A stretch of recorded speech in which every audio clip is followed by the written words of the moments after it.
რაო მამარდაშვილი ცენტრალურ მცველად? დიახ, EA-მ სრული სიგიჟე და ქაოსი დაატრიალა. რამდენიმე დღის წინ FC25-ში ახალი ქარდები გამოჩნდა.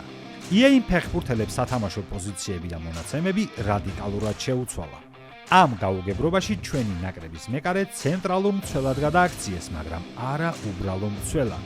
მამარდაშვილის ახალ ქარდს საერთო რეიტინგი 96 აქვს. სიჩქარე 91, დაცვა 95, ფიზიკა 96. ფაქტობრივად პრაიმ რამოსია ხელთათმანებით. ასეთ ცვლილებებს EA თამაშში ყოველ წელს აკეთებს. სასიამოვნოა, რომ ამ საინტერესო ექსპერიმენტის ნაწილი ქართველი ფეხბურთელებიც არიან. ხო მართლა თუ PlayStation-ის თამაში გინდა და საბურთალოზე ცხოვრობ, ჩვენმა მეგობრებმა ახალი სათამაშო სივრცე გახსნეს ვაჟა-ფშაველას მეტროსთან ზუსტად 30 მეტრში.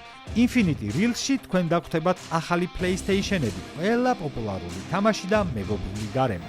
იქვე შეგიძლიათ ისარგებლოთ ბარით. Infinity Reels-ში აგრეთვე დაგხვდებათ VIP ოთახი და კინოს ოთახი, სადაც მეგობრებთან ერთად ფილმებს და სპორტულ ტრანსლაციებს ნახავთ. მამარდას ახალი ქარდიც შეგიძლიათ იქვე გატესტოთ.